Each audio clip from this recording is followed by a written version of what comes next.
ಬಸವಣ್ಣನವರು ಮಂಗಳವೇಡಕ್ಕೆ ಬಂದ ಕಾಲದಲ್ಲಿ ಬಿಜ್ಜಳನು ಚಾಲುಕ್ಯ ಸಾಮ್ರಾಜ್ಯವನ್ನು ಧಿಕ್ಕರಿಸಿ ತಾನು ಚಕ್ರವರ್ತಿ ಎಂದು ಘೋಷಿಸಿಕೊಂಡಿರಲಿಲ್ಲ. ಆ ಕಾಲಕ್ಕೆ ಅವನು ಮಹಾಮಂಡಲೇಶ್ವರನೂ ಅತ್ಯಂತ ಪ್ರಭಾವಶಾಲಿಯೂ ಆಗಿದ್ದ ಅವನಿಗೆ ಚಾಲುಕ್ಯರ ಸಾಮಂತರಾಗಿದ್ದ ಹಲವರು ಕಪ್ಪ ಕಾಣಿಕೆಗಳನ್ನು ಅರ್ಪಿಸುತ್ತಿದ್ದರು.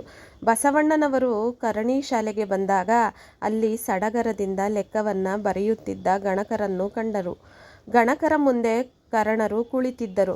ಅಲ್ಲಿಗೆ ದಂಡನಾಥರು ಬರುತ್ತಿದ್ದರು, ಹೋಗುತ್ತಿದ್ದರು, ಲಂಚವನ್ನು ಕೊಡುತ್ತಿದ್ದರು. ಲೆಕ್ಕವನ್ನು ಒಪ್ಪಿಸಲು ಬಂದ ರಾಜಪುತ್ರರನ್ನ ಆಳುಗಳು ಝೇಂಕಿಸುತ್ತಾ ಅಂದರೆ ಗದರಿಸಿ ಕಳುಹಿಸುತ್ತಿದ್ದರು. ಒಟ್ಟಿನಲ್ಲಿ ಆ ಕರಣಶಾಲೆಯ ಸಂಭವವು ಸಿರಿಯನ್ನು ಸೂಚಿಸುತ್ತಿದ್ದುದನ್ನು ಕಂಡು ಬಸವಣ್ಣನವರು ಬೆರಗಾಗಿ ಹೋದರು. ಆ ಕರಣಶಾಲೆಯ ಮುಖ್ಯಾಧಿಕಾರಿ ಸಿದ್ದರಸ ದಂಡಾಧಿಪನೆಂಬ ಭಂಡಾರಿ. ಅವನು ಬಂದು ಕುಳಿತು ತನ್ನ ಲೆಕ್ಕಗಳನ್ನು ಕೇಳಿದಾಗ ಗಣಕರು ತಪ್ಪಾಗಿ ಲೆಕ್ಕ ಮಾಡಿ ಒಪ್ಪಿಸಿದರು.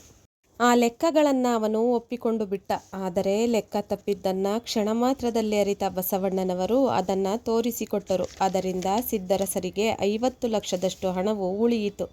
ಅವರ ಕುಶಾಗ್ರ ಬುದ್ಧಿಗೂ ಪ್ರಸನ್ನ ಮುಖಕ್ಕೂ ಮಾರುಹೋದ ಅವರು ಆ ಕ್ಷಣವೇ ಅವರನ್ನು ತನ್ನ ಭಂಡಾರದಲ್ಲಿ ನೇಮಿಸಲು ಬಯಸಿ ಬಿಜ್ಜಳನಲ್ಲಿಗೆ ಕೊಂಡೊಯ್ದು ಇಂತಹ ಮತಿವಂತರನ್ನು ನಾನೆಲ್ಲಿಯೂ ಕಂಡಿಲ್ಲವೆಂದು ಹೊಗಳಿ 101 ಹೊನ್ನನ್ನು ಅವರ ಜೀವಿತಕ್ಕೆ ಗೊತ್ತು ಮಾಡಿ ತನ್ನಲ್ಲೇ ಕೆಲಸಕ್ಕೆ ಸೇರಿಸಿಕೊಂಡರು. ಮನೆಗೆ ಬಂದು ಕುಳಿತು ಮಾತನಾಡಲು ಆರಂಭಿಸಿದಾಗ ಸಿದ್ದರಸನಿಗೆ ಆಶ್ಚರ್ಯವೊಂದು ಕಾದಿತ್ತು. ಅದೇನೆಂದರೆ ಬಸವಣ್ಣನವರ ಊರು ಕುಲ ವಿಚಾರಿಸಿದಾಗ ಅವರು ಸಿದ್ದರಸನ ಸೋದರಿ ಮಾದಲಾಂಬಿಕೆಯ ಮಗನೆಂದು ತಿಳಿದು ಅತೀವ ಸಂತೋಷಪಡುತ್ತಾರೆ.